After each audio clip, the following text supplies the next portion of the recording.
Welcome to the Industry 4.0 Club's Fireside Chat. The club's purpose is to engage the power of diverse worldwide talent to accelerate the global evolution to Industry 4.0.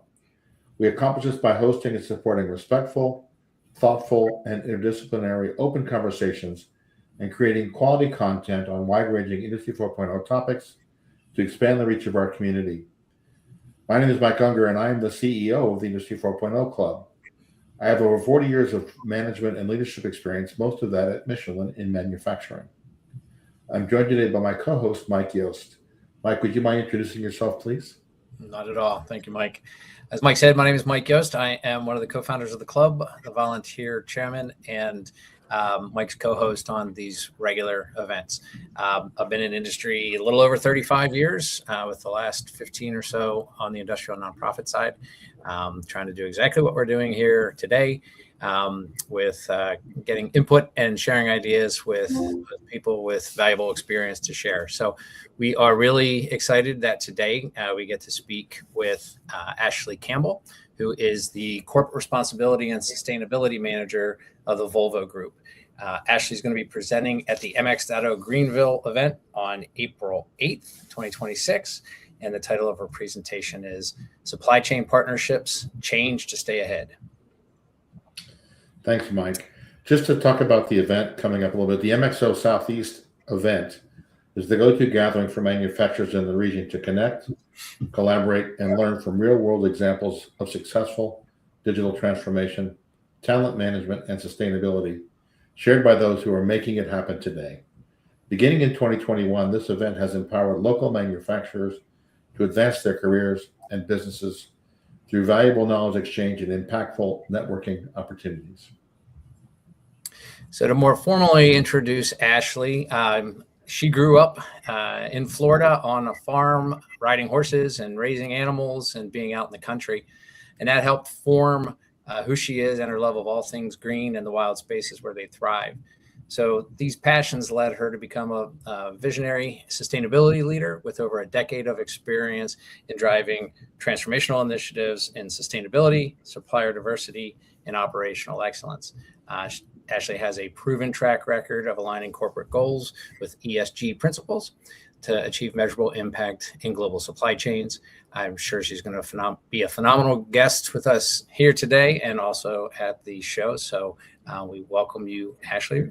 And just one other point I would say is that if you are following us, joining this live on LinkedIn, if you have any questions for Ashley or you want to contribute to the conversation in any way, please go ahead and put it in the comments section, and we will do our best to address them live during the broadcast. So welcome, Ashley. Thank you, Mike and Mike. Should I call you Mike squared? I don't know. Yeah. So happy to be here. And I'm always honored to talk about the things that I'm passionate about. So. Fantastic.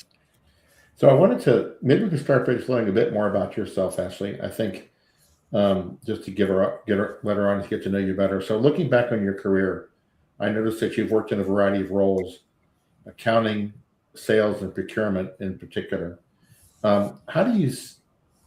Did you seek out your current role in corporate responsibility and sustainability, or did this sort of come to you? Because I know you mentioned your background in Florida as well. Yeah, so it's interesting when we're talking like this, and we look back and we identify the opportunities that aligned, that you have handed to you professionally, that kind of snowball and to put you where you are today, right?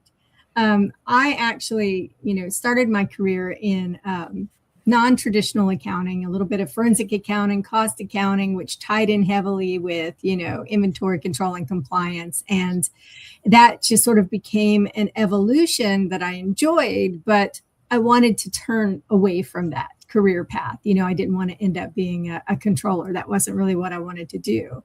And I kind of launched myself into some, utility scale solar development. And that then became, large energy portfolio management, where I really had a deep dive into the United States, power grids and the complexities around that. And that was a great education. I really enjoyed that.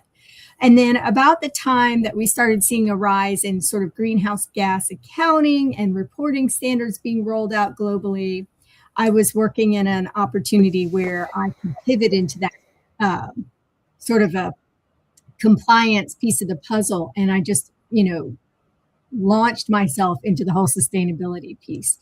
And, fast forward today, I'm now a scope 3 leader in, global supply chains, working for a fantastic organization that has like sustainability dominant conversations and drive, across the world. So it's a fabulous turn of events, long, convoluted road, but I feel like I'm where I'm supposed to be today.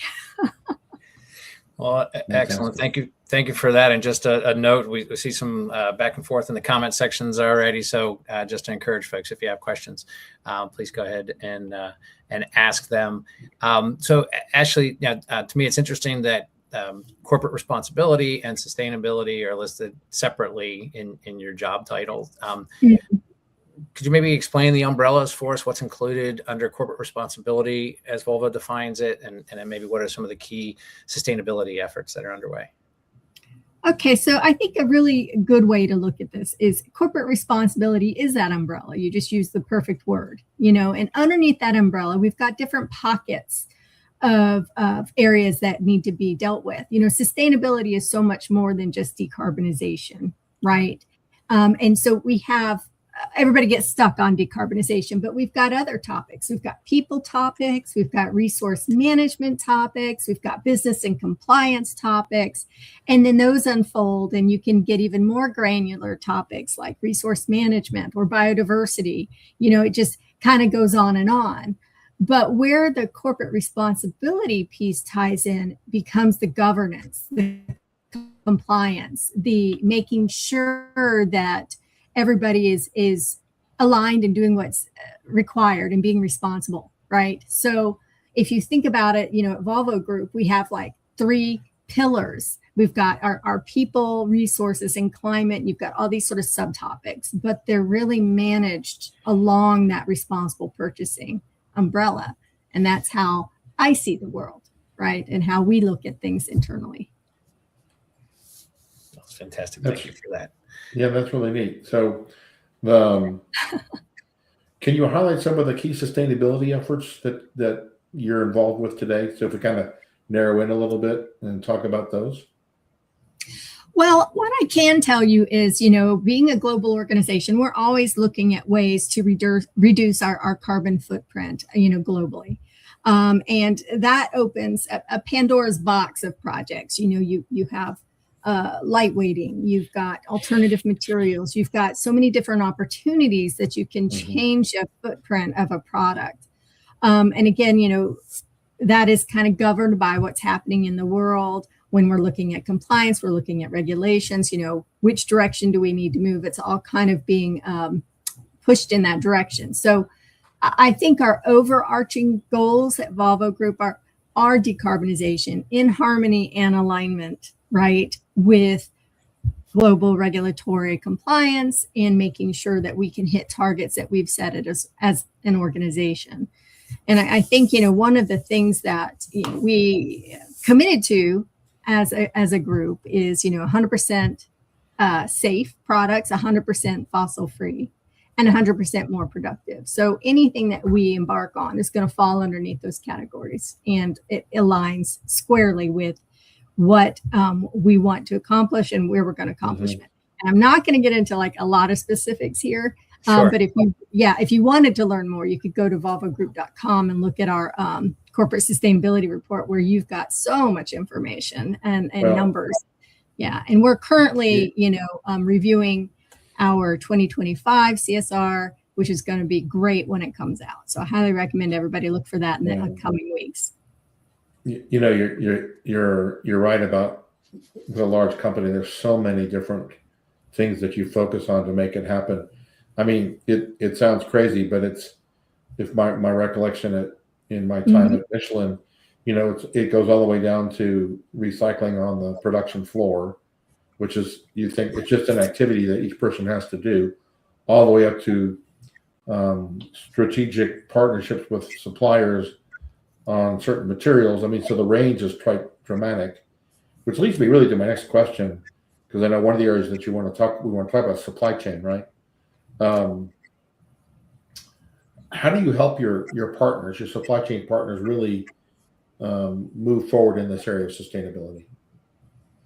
Well, I'll tell you, that's a great question, right? Because we have a massive supply chain and it's all over the world. So how do you bring everybody together and align it and make sure you're pointed in the right direction? Well, the way that we handle that is we have a robust supply partner code of conduct that we've developed.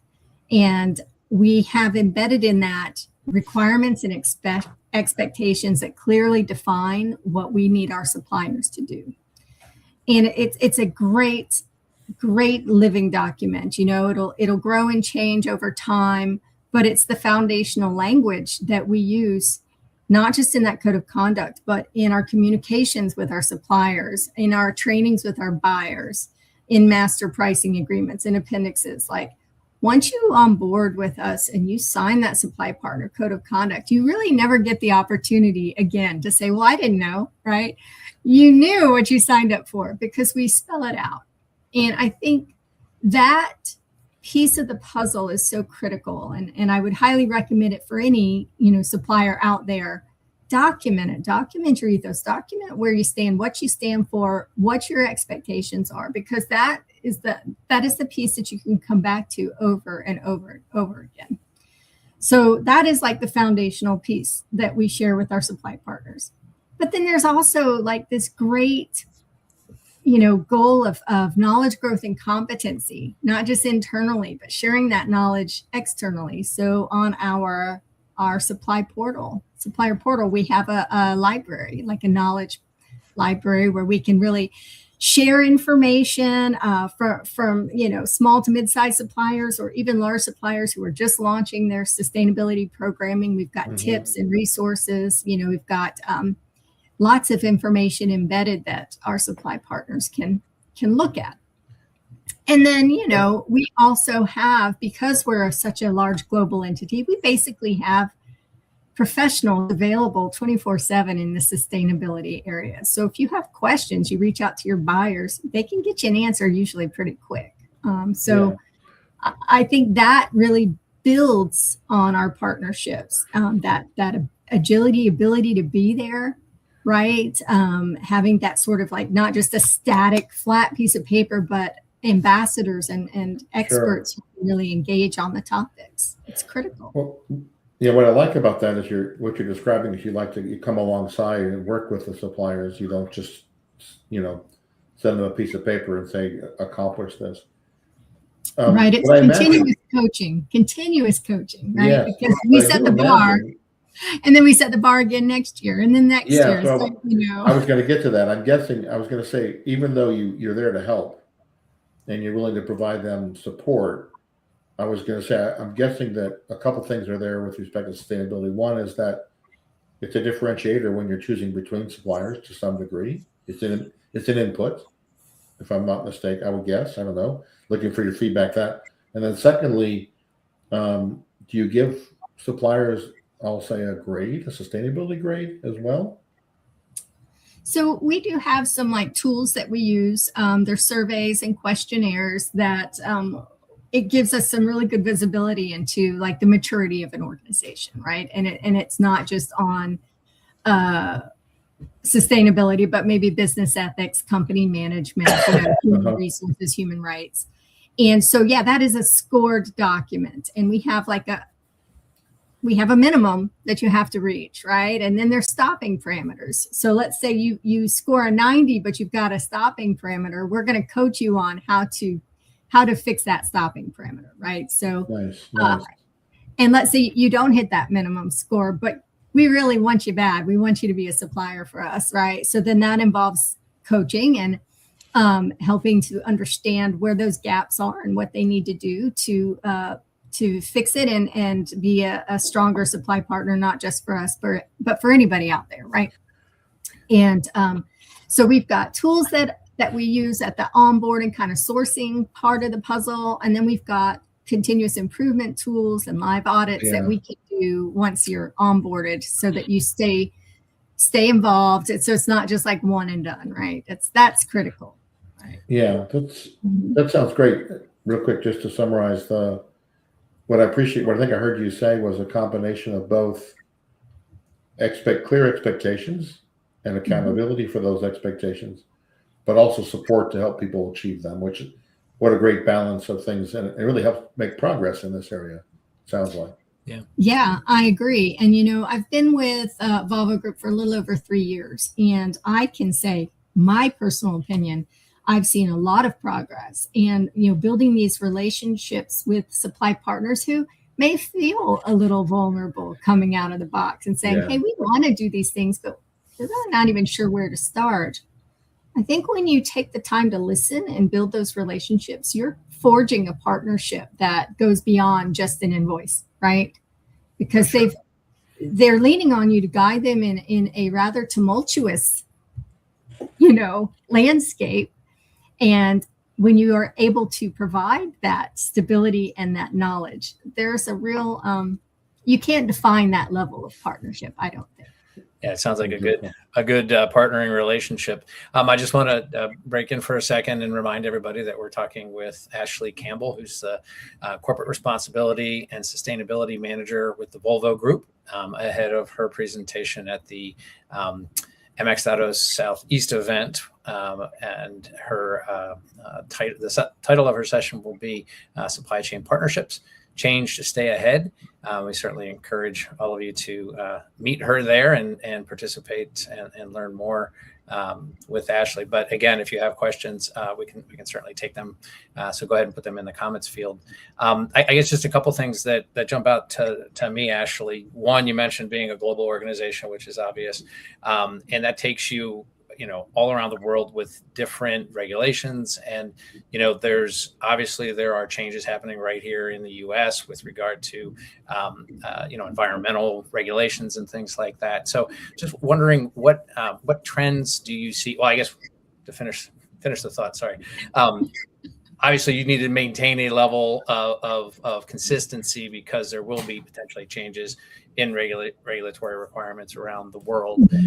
So, I guess, do you end up not responding as, I guess I'm thinking about how big the changes could be based on some of the things that we're seeing. But as a global organization, maybe two things. How are you responding to such changes? And then also, are there trends that you see happening over the next 3 to 5 years when it comes to corporate responsibility and sustainability? What are those trends that you're monitoring?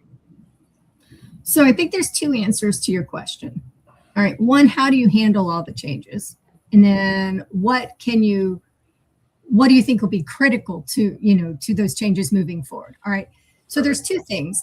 One, having this solid core, the center, the stability in your organization where something like sustainability becomes part of your DNA. It's like who you are, you're aligned with it. It's part of how people see you. I think that's critical, right? You've got to have that foundation. You can't constantly change with the wind or you'll never get anywhere. And in fact, that'll make you very weak, right? So for Volvo Group, this huge, beautiful company, very clear in their core beliefs and what they stand for. So when you have that concrete core, you're able to weather what comes around, and you're able to then adopt business agility, right? Because you know that there's not going to be someone at the center seat going, wait, we can't do that. We have to do this instead. You have that continual support of, no, this is what we believe in. And yes, we can be agile as long as we remember those core beliefs, right? So that's one piece. Yeah. And I want to speak to that. I think business agility is going to be critical to manage global trends and regulations and supply chain disruptions. I don't think that any organization can be complacent right now. I think you've got to be on your toes. And I think that this is really going to continue to take center stage as supply chain transparency becomes more relevant in the C-suites, right? Because you've got to know all the way down to that raw material, what's happening with these components, with these parts, with these ingredients. so you don't get surprises, you don't have any risk issues pop up, right? So that you can complete those due diligence reports that you need completed. And you can make swift, smart, agile business decisions to support anything that comes your way. So you're able to do that because you've got that solid foundation and you know what your organization believes in. And then you're able to utilize all of your people and all of your resources in your supply chain to make those quick decisions. I think that's super critical. And so when we talk about trends over the next 2, 3, 5 years, I think the only trend that we can probably anticipate is change, right? Constant change and evolution. So focusing on your agility, focusing on your transparency, your reporting, and also being solid in what you believe in as an organization. I think that's going to be the bellwether for everybody to move forward. Well, I appreciate that. And I appreciate you making sense out of my long, winding way of trying to ask a question. So, but I mean, I agree. Certainly, all my time in industry has been spent talking about responsiveness and agility and, banging the drum for that. And it's really encouraging to see people living that day to day because of, the values of the organization, but then also the business return that you get for, being consistent there and delivering and being a good supply chain partner and such. So thank you for sharing that. Yeah, I want to talk about that for just a second. I had somebody ask me once about 2.5 years ago, like, what is the difference between responsible purchasing and ESG?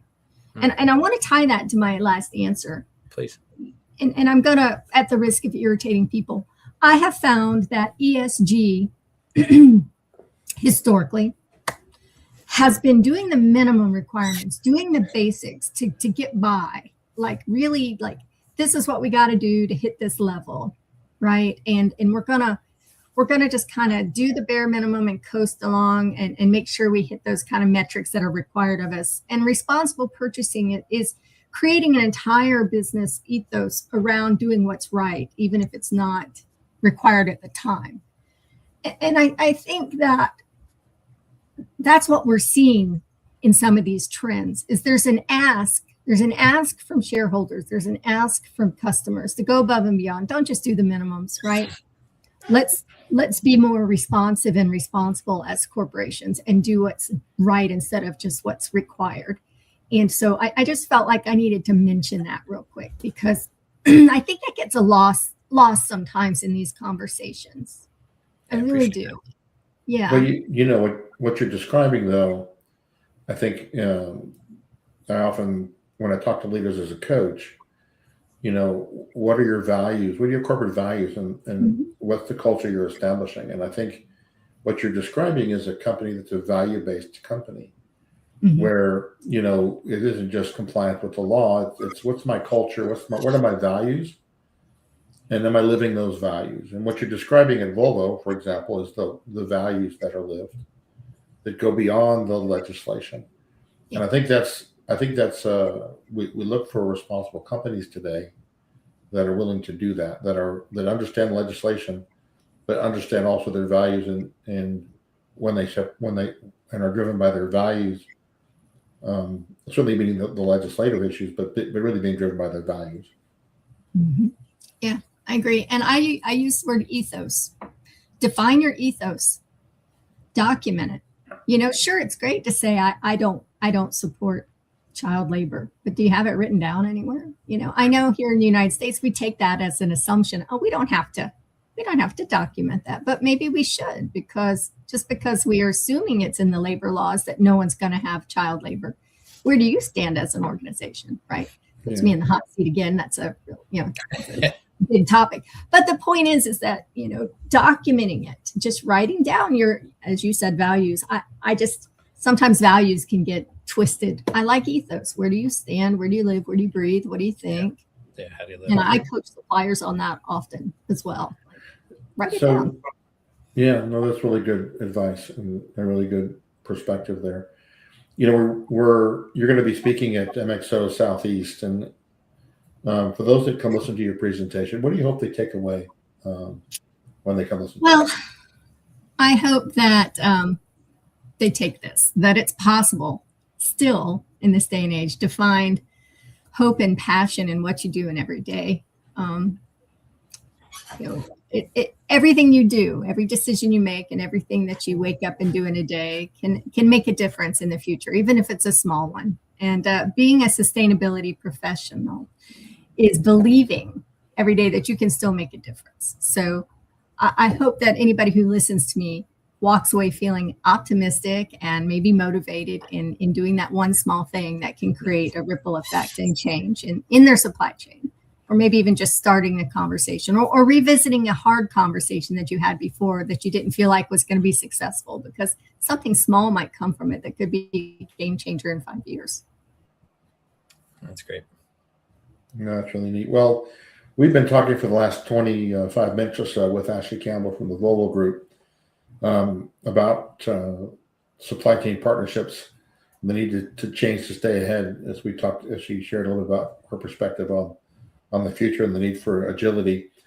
As we get ready to wrap up, Mike, I'm looking for maybe a final reflection from what you've heard, and Ashley as well, a final comment for our audience, if you don't mind. So, Mike, we'll start with you.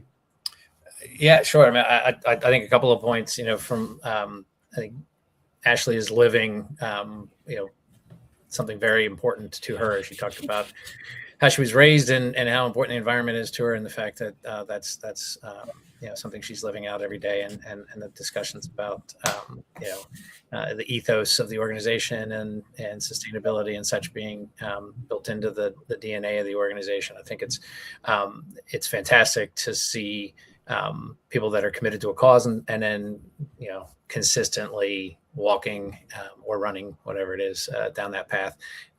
So I think it's great to see. It's inspirational to see big organizations like that are prioritizing such things. So appreciate it, Ashley. And Ashley, what are your final thoughts for the audience today? I think she might have some technical difficulties. Yeah. Maybe she'll get back. Can you hear us, Ashley, or not? Well, she mentioned earlier some of the issues with tech. You back? Do you have a final thought you'd like to share with our audience? I think so. If you've never been to Greenville in April, it's gorgeous. And you need to come out, because it is just one of the most beautiful places to see spring in South Carolina. It's going to be wonderful to rub elbows with other people, professionals out there, learn what everybody has to say. And I hope to meet you there. Thank you very much for that. Thank you. Well, Ashley, thanks for taking the time to join us today. And give us a little bit of preview of your presentation at MX.0 Southeast, which will be happening on April 7th and 8th at the Hyatt Hotel in Greenville, South Carolina. We hope you decide to join Ashley and the Industry 4.0 Club at the event. Here is the web address where you can register. The focus is for manufacturers. And so if you're a manufacturer, we'd love to see you there. Tremendous educational opportunity for you, as well as a chance to meet other manufacturers who have similar curiosity about, in this case, supply chain and other important industry topics. The Industry 4.0 Club certainly would like to encourage you to take action. Something you may have heard today from Ashley, or something you'll learn from being at the conference. Read a book, attend a webinar, or encourage your company to start a smart manufacturing roadmap. Any of those activities are really important to help advance the deployment of Industry 4.0. We'd like to know what you're doing. Drop us a note on our website at www.industry40club.com and let us know, or on our LinkedIn page. We'd love to hear from you. We also host conversations like this weekly. So if you'd like to be a future guest on a broadcast, please drop us a note and let us know that as well. And with that, Ashley, thank you so much for taking the time out of your schedule. Mike, thank you. And for everybody listening, we hope you have a great rest of the day and the rest of the week. Thank you, guys. Thanks. See you in April. Okay. Bye-bye.